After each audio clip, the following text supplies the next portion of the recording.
नमस्कार साथियों, आवाज़ लोकतंत्र न्यूज़ चैनल में आप सभी लोगों का स्वागत है। साथियों, मेरे साथ अभी उपस्थित है लीना शैलेश तरफदार। इनका रहना है रामेश्वरी में धड़ीवाल लेआउट। इन्होंने अजनी पुलिस स्टेशन में, पुलिस आयुक्त में, ऐसे तमाम जगह एक शिकायत की है। इनके साथ में प्रणीता पाटिल करके एक महिला है जो खाजगी नौकरी करती है। उसने इनके साथ में 25,50,000 की रकम लेकर के एक प्रकार से बहुत बड़ी धोखाधड़ी की है। इस धोखाधड़ी की शिकायत इन्होंने थानों में की, पुलिस आयुक्त के पास की। आइए हम जानते हैं लीना शैलेश तरफदार कैसे क्या मामला हुआ, किस तरीके से हुआ, किस तरीके से आपने इन्हें क्या बोलते, जो प्रणीता पाटिल है, इनके साथ में इनको पैसा दिया, पैसे का व्यवहार किया, और उसके बाद में उसका क्या कहना है हम इनसे समझते हैं।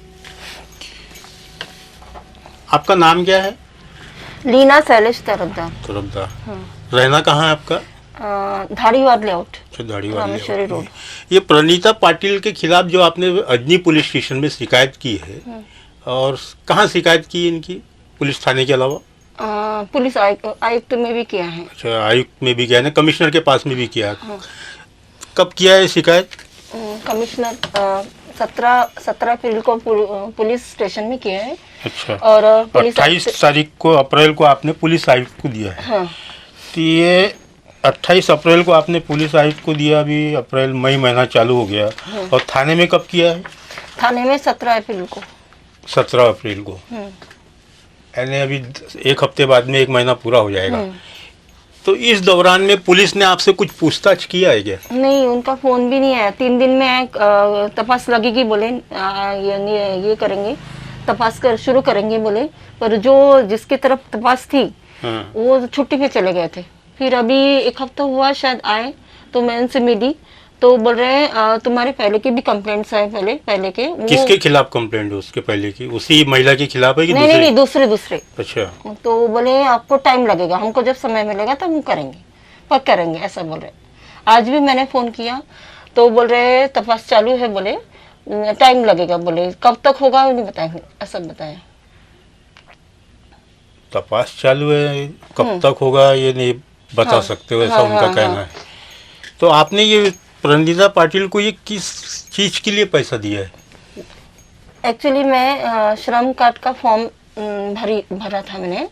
तो वो उनके हाईटेक ऑफिस है सुयोग नगर चौक में। अच्छा। तो वहाँ जॉब करती थी। कौन, ये प्रणीता पाटिल? हाँ। तो उससे मैं लेने गई, तो मेरे को जॉब की जरूरत थी। तो मैंने से पूछा कि कहीं जॉब है क्या, और कहीं आवास योजना में कहीं मतलब फ्लैट वगैरह मिलते, फॉर्म निकलते क्या। तो ऐसा बोल के रखा था मैंने, ऐसा नहीं बोला था कि मुझे चाहिए तुम देना करके, ऐसा नहीं बोला था मैंने। तो फिर उसने मुझे बोला कि हाँ, आवास योजना में एक जन है जो करके देता है, जो एम्स हॉस्पिटल में एक जन है जो करके देता है। पर मेरा समझ में नहीं आया, तभी मेरे को दिमाग दुर्बुद्धि सूझी या क्या समझ में नहीं आया।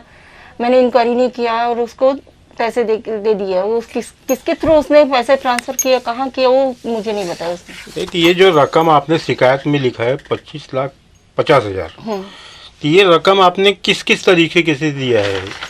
वो थोड़े करके दिए 2022 से। अच्छा, 2022 से आपने इसको पैसा दिया है। हाँ।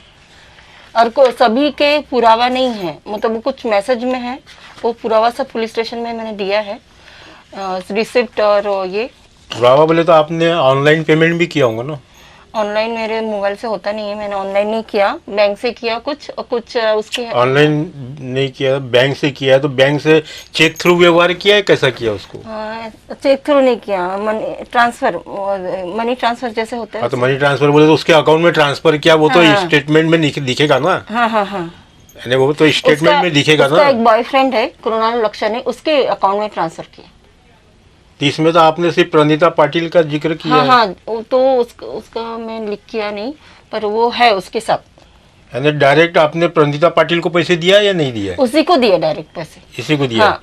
पर पैसा ट्रांसफर तो आप बोल रहे कि उसका जो बॉयफ्रेंड है कृणाल। हाँ। तो वो जब दिल्ली में वो लोग पैसे लेटर बनाना है बोले, दिल्ली में जाके जॉब के लिए, तो वो लेटर बनाने के लिए वो पैसे लगेंगे बोल के, तो वो लोग वहाँ चले गए।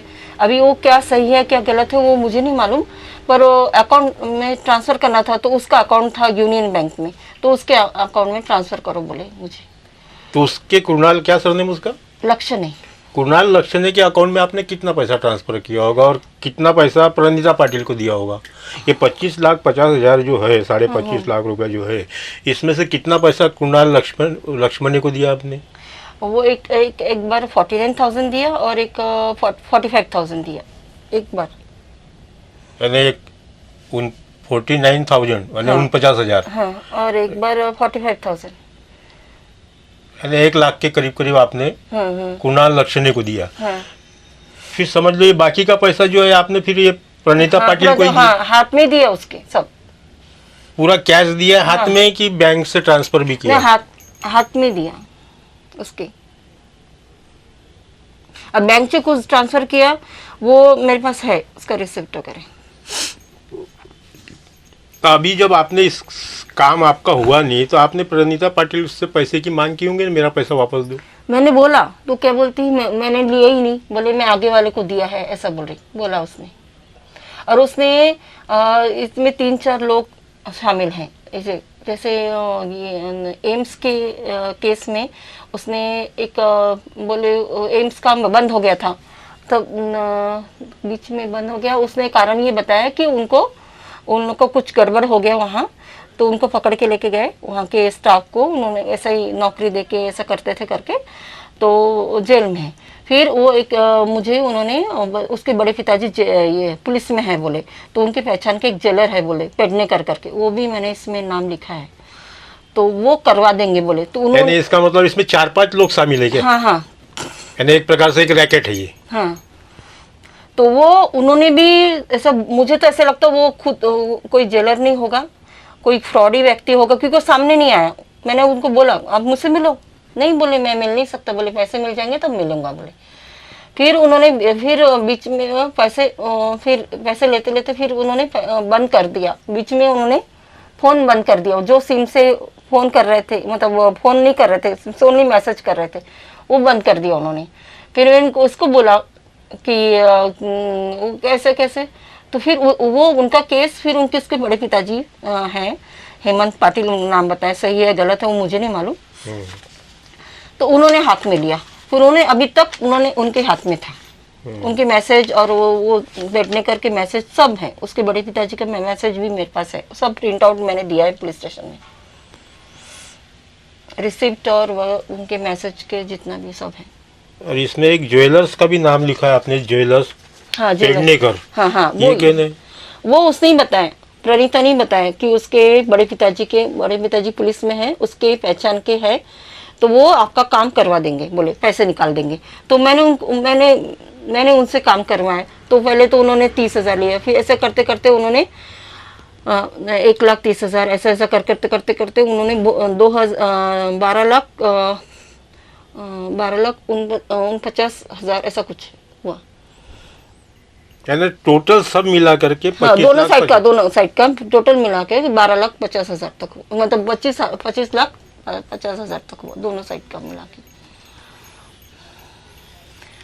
तो अभी ये महीना भर जो हो गया, आपको शिकायत की अजनी पुलिस स्टेशन में और पुलिस आयुक्त को, तो इस दौरान कभी आपकी बात हुई कि प्रणीता पाटिल से कि मेरे पैसे का? नहीं, बात नहीं हुई। मैंने उसको फोन लगाया, पर फोन नहीं उठा रही है। तो आपकी कब से बात नहीं हुई उससे?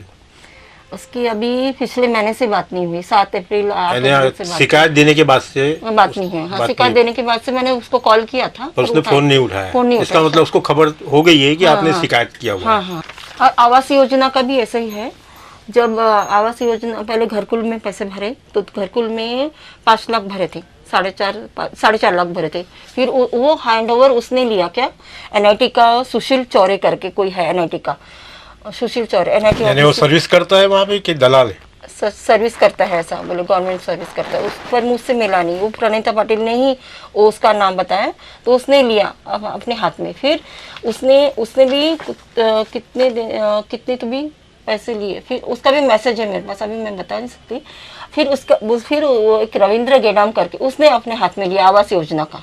ऐसे 2-3 लोगों ने।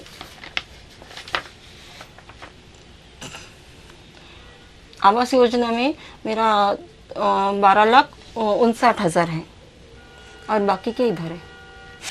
तो देखिए साथियों, ये है लीना शैलेश तरफदार, जिन्होंने आप लोगों के अभी मेरे न्यूज़ चैनल कार्यालय में आके जानकारी दी है कि किस किस तरीके से उनके साथ में फ्रॉड हुआ 25,50,000 का। और उस फ्रॉड करने वाली जो महिला है प्रणीता पाटिल, ये प्रणीता पाटिल के साथ में तकरीबन 6 लोग जुड़े हुए, 7 लोग जुड़े हुए दिख रहे हैं। और इसकी शिकायत उन्होंने नाम और नंबर के साथ में पुलिस थाने में दी है। और इसको महीना भर करीब गुजर गया। और इस महीने भर के दौरान जो भी इसका तपास अधिकारी है या कांस्टेबल है, जो भी है अजनी पुलिस थाने के, उनका साफ शब्दों में इसको ये कहना है कि मेरे पास में ऐसी 300 केस पड़ी हैं पेंडिंग, और मेरे पास में इतना भी समय नहीं है, मैं इसकी जांच कर रहा हूँ, जैसे भी होगा हम जांच करेंगे और उसके ऊपर में कार्रवाई करेंगे। अब ये समझ के परे, अगर किसी एक महिला के साथ में इस तरीके से फ्रॉड होता है और ये समझ में आ रहा है कि वो एक बहुत बड़ा रैकेट है, जिसमें उन्होंने नाम नंबर सही सब दिया हुआ, और किस किस तरीके से उनके साथ में फ्रॉड हुआ, पैसे का व्यवहार हुआ, वो भी सारी चीज़ें उन्होंने विस्तार पूर्वक बताया। और इसकी शिकायत उन्होंने पुलिस आयुक्त को भी दिया। अगर यही मामला किसी पूंजीपति वर्ग के साथ में होता और कोई साधारण कोई गरीब महिला या गरीब व्यक्ति ऐसा फ्रॉड करता, तो मुझे ऐसा नहीं लगता है कि उस व्यक्ति को उठा करके पुलिस 24 घंटे के अंदर लॉकअप में डाल देती थी। लेकिन किसी गरीब तबके की महिला के अगर इस तरीके से फ्रॉड होता है, उसकी फसौनुक होती है, और पुलिस स्टेशन के पास में सैकड़ों मामले अगर इस तरीके से कह के टाल दिया जाता है कि हमारे पास में 2500-30 मामले इस तरीके से पेंडिंग है, हमारा पास अभी समय नहीं है, जैसे ही समय मिलेगा हम जांच करेंगे, पड़ताल करेंगे। तो यह है स्थिति साथियों नागपुर शहर की। और हमारे नागपुर शहर के मुख्यमंत्री, नागपुर शहर के गृह मंत्री माननीय देवेंद्र फडणवीस साहब, और ये जग जाहिर है, ये चर्चा होती रहती है, हर समय चर्चा होती है कि नागपुर शहर में बेतहाशा क्राइम बढ़ रहा है। और इस तरीके से जो अंजाम देते हैं, इस तरीके से जो घटना करते हैं, इस तरीके से जो फ्रॉड करते हैं, आखिरी में अंततः वो लोग आगे पीछे भी नहीं देखते हैं। ये अकेली महिला है, आपको भी बच्चे वगैरह हैं? नहीं, मैंने शादी नहीं तो इसके साथ में किसी भी प्रकार से परमानेंट छुटकारा पाने के लिए आगे वाले किसी भी प्रकार की कोई गलत कदम भी उठा सकते हैं। आपको कभी धमकी उमकी भी दिया है उन्होंने? नहीं, अभी धमकी उमकी कुछ नहीं दिया है। तो ये स्थिति है साथियों। लेकिन कल की वो प्रणीता पाटिल से मैंने जब पैसे मांगा तो बोली मेरे को टॉर्चर मत करो, बोले पैसे के लिए मेरे पास, मैंने तुम्हारा 1 रुपया भी नहीं खाया, अगर ज्यादा परेशान करोगे तो मैं सुसाइड कर लूंगी, ऐसा मुझे वो धमकी दे रही। वो खुद सुसाइड कर ली? हाँ, खुद सुसाइड करेंगे। जो कि पैसा उसने लिया है? हाँ, उसने लिया है, उसी को दिया मैंने, तो भी वो ऐसे मुझे धमकी दे रही। तो देखिए साथियों, इस तरीके से है, यानी चोरी तो चोरी, ऊपर से क्या बोलते हैं सीना जोरी का भी सिलसिला है। यानी जो फ्रॉड करता है प्रणीता पाटिल, अगर ये महिला उससे शिकायत करती है कि मेरा पैसा मुझे लौटा दो, तो उलट इसी को वो धमकाती है कि मुझे ज़्यादा परेशान करोगे तो मैं खुद आत्महत्या कर लूँगी और तुम्हें फंसा दूँगी। अब इस हालात में ये महिला आखिर जाए तो जाए कहाँ? मजबूरन उसे दर बदर के ठोकरे खाते हुए किसी ने हमारे आवाज़ लोकतंत्र चैनल की इन्हें जानकारी दी है कि आप वहां जाइए, आपके मामले में को वो उठाएंगे और कोशिश करेंगे कि आपको भरसक न्याय मिले। तो साथियों, आप लोगों से मेरी विनती है, और बाकी भी जो चैनल्स वाले हैं उन लोगों से भी मेरा रिक्वेस्ट है कि ऐसे जो पीड़ित लोग रहते हैं, इनकी आप लोग भी मदद करिए। इस मामले को गंभीरता से लेते हुए इसे आप लोग भी उठाइए।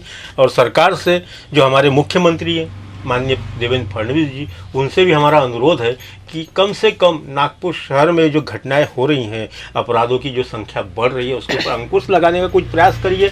और ताकीद दीजिए उन थानों को जो ऐसी लापरवाही बरतते हैं, उनके ऊपर में कड़क कार्रवाई करिए। जो शिकायत लेकर के आओ जी टट्टू, जाओ जी टट्टू करके शिकायतकर्ता को तरसाते हैं, झुलाते रहते हैं, परेशान करते हैं। पुलिस आयुक्त ने भी इसके ऊपर में गंभीरता से नज़र डालना चाहिए। साथियों, अभी हम इसका सेकंड पार्ट जल्द ही आपके सामने प्रस्तुत करेंगे। बाकी लोगों से भी बात करेंगे, जो ये 7 लोगों की इसमें नाम दिए हुए हैं, जो एक चैनल क्या बोलते वो बना लिया, उन्होंने एक ग्रुप बना लिया है फ्रॉड करने का।